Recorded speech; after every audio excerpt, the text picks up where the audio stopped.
I'm just wondering, where did those yellow roses come from? Remind me of Texas? Is that That's very nice. I would like to introduce my wife. Most of you've met her already. This is my wife, Carol.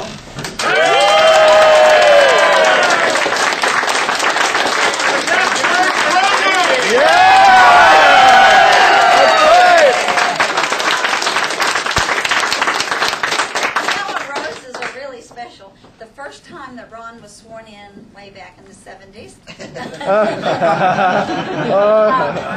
Someone gave me a bouquet of yellow roses, and that's what it reminds me of. And they sat in the office, and they were very special, just like these are. You know, you have to get used to something. Getting married and staying married to a grandmother and all this. But we've had a good 50 years, and we have 18 grandchildren. Yeah. And I brag about her. I said, you know, I remember the names of all our grandkids. She remembers their birthdays. She said, there's a lot of help there, you know. It keeps me out of trouble. I don't care if you're She tries to keep me out of trouble when I get into politics, but that's a bit more difficult. You know, it has been very exciting what's happening, and it's a little bit more than I guess I anticipated a few months ago. Doing right. Because, quite frankly, I wasn't jumping at this job of campaigning or the anticipation of a potential job such as what we're campaigning for.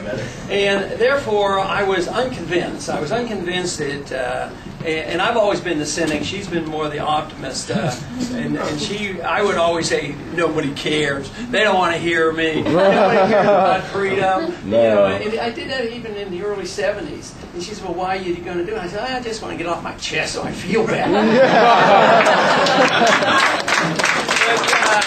She warned me even back in the 70s. She says it would be dangerous because I could end up getting elected, you know. But I assured her that that wasn't possible. But even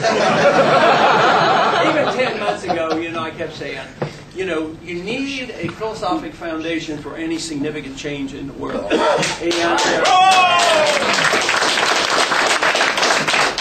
And I know there's been a change. I started this involvement actually in the 70s. I think one of the precipitating events was after having studied Austrian economics and tried to understand the best I could the business side from an Austrian viewpoint, that when the Bretton Woods Agreement broke down, it sort of confirmed what was being said, that this system couldn't work. And that's when I entered into politics. But I've been doing this for a long time.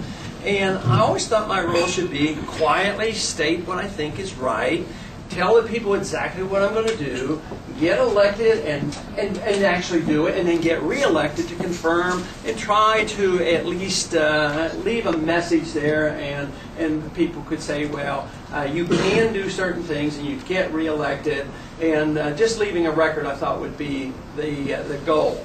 But in the 70s certainly, and in the 80s, I knew there was a significant event going on because all of a sudden we've had more groups like the Mises Institute and other groups coming around. In the 50s, when I was looking for information, the only significant group that I could find information from was the Foundation for Economic Education. Yeah, call for them. From up on the Hudson.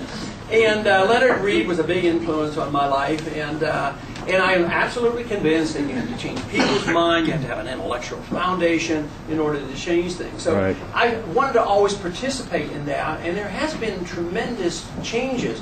But back to 10 months ago, I said, I don't think there's enough. I think it takes maybe another 10 years or 20 years. And finally, with a lot of encouragement by a lot of people like you who would write and call and say, this is the time, give it a try. And I was still very reluctant, but I imagine the event this time wasn't as much economics as this persistence of the war and this misinterpretation of the threat of terrorism and the misinformation we get continuously. And then the announcement that we are going to have a perpetual war against something that we can't even define. You know, we're going to have a war on terrorism forever. I thought it was about time, at least, I wanted to give my 2 cents worth again and get it off my Yes. Thank you. The surprising thing has been that I have found that there are a lot of people that had already been exposed and involved and understood and agreed. And so the remnant, that group, those true believers was much larger. Of course, we can't measure the remnant, and we are just testing the remnant, and it is huge. But the most magnificent thing is the attractiveness of these views to young people. Yeah. I mean, this is unbelievable. We're here for you, man.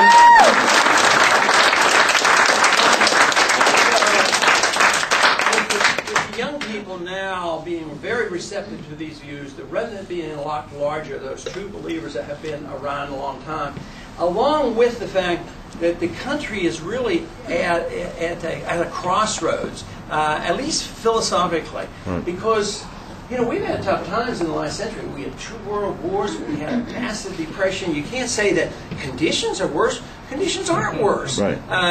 But there's something else going on. There's something very subtle. Attack on our liberties. Maybe people have figured out that the wealth is a little bit fictitious. Maybe it's based on a currency that doesn't have real value. Oh. Maybe it's based on debt for all we know. Maybe we're depending on borrowing from China and Japan, and that people are starting to realize it can't last. Anyway, there's something rather big going on. Yeah. But I imagine one of the most interesting things that I've come across has been the response of the young people in going to the campuses. The other night when we had our debate in Dearborn, we went over to the University of Michigan in Ann Arbor, considered to be sort of a liberal-leaning college, and we had 2,000 students show up.